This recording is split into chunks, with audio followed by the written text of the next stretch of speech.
Hello students. तो आज अपन ये क्वेश्चन डिस्कस करने वाले हैं। ये क्वेश्चन आया था जेई एडवांस के 2025 वाले पेपर में। ऑर्गेनिक केमिस्ट्री का क्वेश्चन है, इंटीजर बेस्ड क्वेश्चन है। ठीक है, काफ़ी लेंदी क्वेश्चन है। ठीक है, टाइम कंज्यूमिंग भी है और काफ़ी सारे रिएक्शन एक साथ दे रखी है और थोड़ा ट्रिकी क्वेश्चन भी है। तो एक बार देखते हैं हम लोग कैसे सॉल्व करना है इसको। हमें स्टार्टिंग में रिएक्टेंट दे रखा है यहाँ पे, और रिएक्टेंट एक्स के कितने मोल से यहाँ से चालू करना है। 16 मोल है एक्स के। ठीक है, एक्स के 16 मोल है। और फाइनली जो प्रोडक्ट एस बनेगा उस एस का मोल नहीं, अमाउंट पूछा है, वेट पूछा है अपने को। तो अपने को ये रिएक्शन करा के एक्स से कहाँ पहुँचना है, एस तक। तो सारे के सारे रिएक्शन, सारे प्रोडक्ट्स अपने को फॉर्म करने होंगे इसके अंदर। ठीक है, तो चालू करते हैं अपन। सबसे पहले अपने पास जो एक्स है उसकी रिएक्शन है सोडियम ड्राई ईथर के साथ। तो सोडियम ड्राई ईथर के साथ और एल्काइल हैलाइड है, मतलब कौन सी रिएक्शन होती है, वुड्स रिएक्शन होती है। ये हम लोग पढ़ते हैं कि कभी भी एल्काइल हैलाइड की रिएक्शन सोडियम और ड्राई ईथर के साथ हो तो हम लोग बोलते हैं कि वुड्स रिएक्शन यहाँ पे देखने को मिलेगी। ठीक है, अब वुड्स रिएक्शन में अपने को पता ही है प्रोडक्ट क्या बनता है। प्रोडक्ट बनता है अपने पास आर आर। तो 2 मोल एल्काइल हैलाइड लेते हैं तो प्रोडक्ट आर आर बन जाएगा। सिमिलरली अपने पास ये जो रिएक्टेंट है एक्स, इसके 2 मोल कंज्यूम होंगे तो अपने पास 1 मोल आर आर प्रोडक्ट बनेगा। तो मैं डायरेक्ट यहाँ पे रिएक्शन लिख देता हूँ। सबसे पहले अपने पास एक्स ये हो गया, एक्स अपने पास हो गया ये रिएक्टेंट। ठीक है, इसको अपन रिएक्शन कराएंगे, वुड्स वाले रिएक्शन। ये अपना एल्काइल हैलाइड हो गया। अब वुड्स रिएक्शन में स्टार्ट कर रहा हूँ। ठीक है, ध्यान से देखना अभी। तो आर आर प्रोडक्ट बनता है जैसे कि अपन ऊपर देख चुके हैं। ठीक है, तो यहाँ पे हम लोग 2 मोल आपस में ऐड कर देते हैं और उससे प्रोडक्ट अपने पास आर आर फॉर्म हो जाएगा। इन दोनों को अपन ने जोड़ दिया। बाकी ये ऑक्सीजन ऑक्सीजन, ये जो रिंग अपने पास है साइड में, ये रिंग तो एज इट इज़ रहेगी। तो पहले ये अपने पास बीच में प्रोडक्ट बनेगा। ठीक, अब देखो मोल भी साथ में डिस्कस करते हैं। अगर इसका 16 मोल लिया था तो 2 मिल के 1 हो रहे हैं, मतलब डाइमराइजेशन हो रहा है। तो टोटल मोल जो फॉर्म होंगे वो कितने हो जाएंगे, हाफ हो जाएंगे ना। या डाइमर बन रहा है, यहाँ पे ऊपर देखो 2 मोल से कितना मोल बन रहा था अपने पास, 1 मोल। 2 से 1 है मतलब डाइमर बन जा रहा है, तो आधे मोल बनेंगे अपने पास।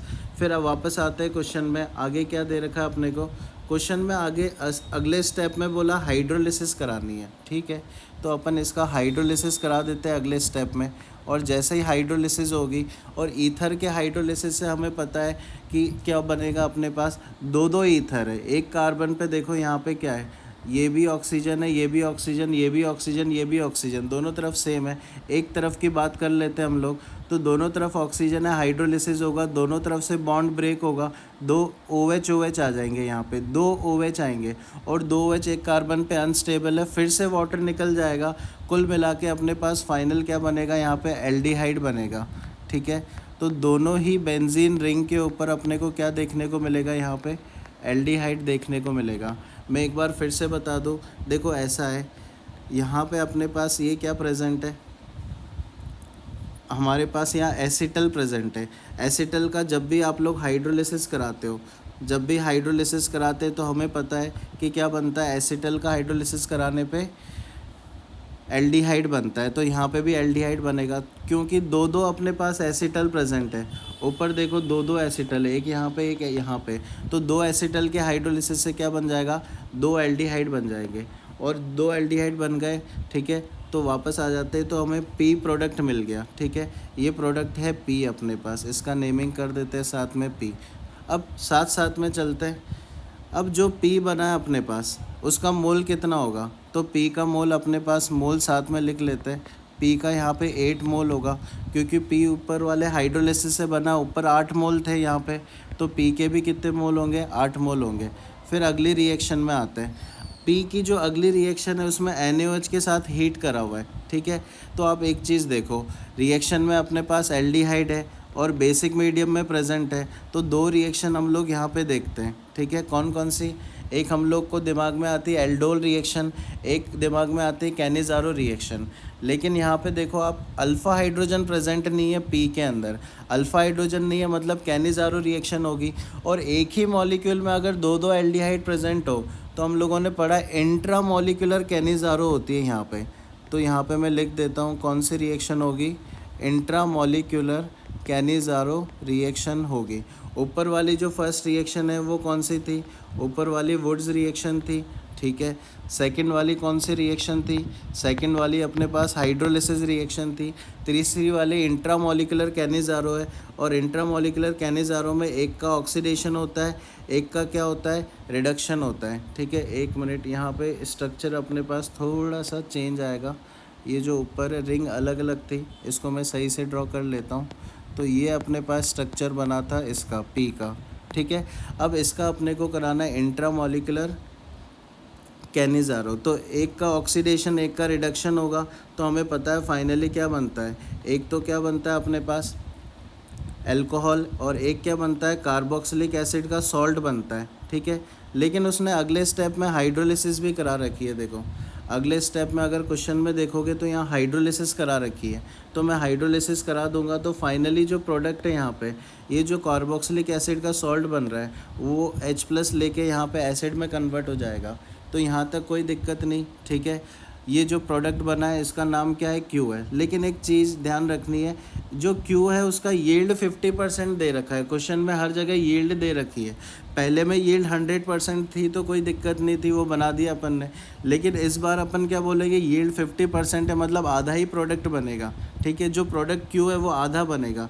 तो ये प्रोडक्ट Q है, आधा बनेगा, मतलब अगर इसके 8 मोल थे तो इसके यहाँ पे कितने बनेंगे, 4 मोल बनेंगे, 4 मोल्स बनेंगे, ठीक है। तो यहाँ तक पहुँच गए अपन Q के पास। फिर आता है कि Q की रिएक्शन है NaOH और कैल्शियम ऑक्साइड के साथ हीट कर रखा है। तो यार ये तो साफ साफ समझ में आता है, ये होता है soda lime D carboxylation, carboxylic acid की रिएक्शन होती है। तो मैं फर्दर रिएक्शन करा रहा हूँ किसके साथ, NaOH और कैल्शियम ऑक्साइड के साथ हीट कर रहे हैं। इसका नाम होता है सोडा लाइम डी कार्बोक्सिलेशन, ठीक है। बहुत सिंपल सी रिएक्शन होती है। कार्बोक्सिलिक एसिड से एल्केन का प्रिपरेशन कराते हैं, CO2 रिमूव हो जाता है। तो मैं वापस से यहाँ पे जो प्रोडक्ट है उसको एक बार लिख लेता हूँ। तो अपने पास जहाँ कार्बोक्सिलिक एसिड थी वहाँ पे अपने पास क्या आ जाएगा, CO2 निकलेगा, तो H बचेगा, सिर्फ यहाँ पे H बचेगा, ठीक है। तो ये अपने पास प्रोडक्ट होता है, डी कार्बोक्सिलेशन में CO2 रिमूव हो जाता है। अब ये जो प्रोडक्ट बना है इसका नाम क्या है, इसका नाम है R, और इसका भी यील्ड देखोगे तो 50% दे रखा है, तो और आधा हो जाएगा। तो R का अपन 50% बनाएंगे। एक तो इसका नेम हो गया R, 50% मतलब पहले 4 मोल था, तो अब उसका आधा कितना हो जाएगा, 2 मोल बन जाएगा अपने पास, ठीक है। अब आते हैं अगले स्टेप में कि जो R है उसके रिएक्शन PbR3 के साथ है, ठीक है। PbR3 के साथ एल्काइल हैलाइड का प्रिपरेशन कराते हैं अल्कोहल से। तो हम लोग आगे रिएक्शन कंटिन्यू करते हैं। तो PbR3 के साथ एल्काइल हैलाइड का प्रिपरेशन होता है अल्कोहल से। अल्कोहल में जो OH है, OH की जगह अपने पास कौन आ जाता है, एल्काइल हैलाइड का प्रिपरेशन है, तो यहाँ पे कौन बनेगा, ब्रोमीन आ जाएगा। अल्कोहल में OH की जगह यहाँ पे कौन आ जाएगा, ब्रोमीन। सब्स्टिट्यूशन रिएक्शन देखने को मिलती है। तो ये जो प्रोडक्ट है अपने पास, ये जो प्रोडक्ट है उसका नाम उसमें क्या लिखा हुआ है, टी। तो ये प्रोडक्ट अपने पास हो गया टी, इसका नेमिंग टी है। इसका भी 50% यील्ड है, मतलब ये कितना बन जाएगा, और आधा, मतलब 1 मोल बन जाएगा। तो टी तक अपन पहुंच चुके हैं अभी तक, ठीक। अब आते हैं अगले स्टेप में। तो ये जो टी बना है, टी की रिएक्शन करानी है किसके साथ, आर के साथ। अब ये आर क्या है, आर यहाँ पे यही ट्रिकी था क्वेश्चन में।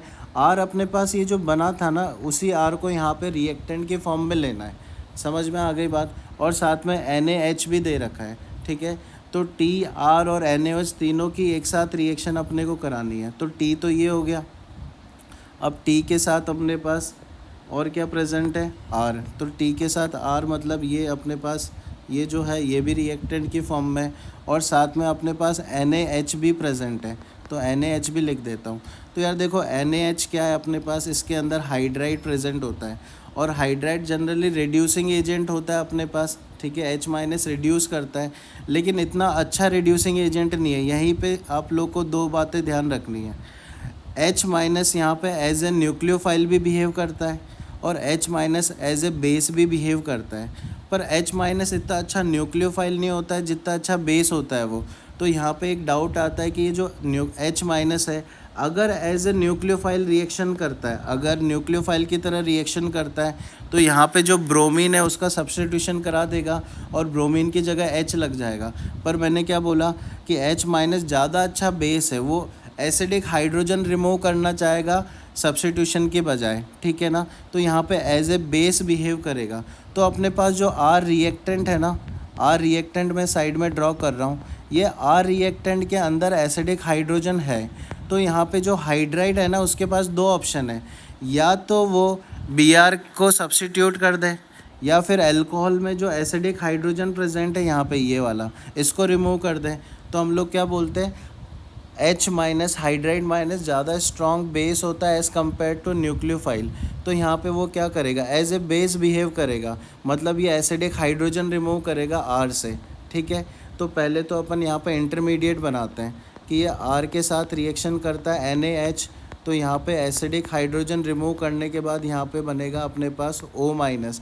अब अपने पास रिएक्शन में T भी प्रेजेंट है, तो T को मैं यहाँ पे लिख देता हूँ, और जैसे ही यहाँ पे T अपने को मिलेगा, अब रिएक्शन में क्या समझ आ रहा है, एक तो अपने पास है RO माइनस और एक है अपने पास एल्काइल हैलाइड।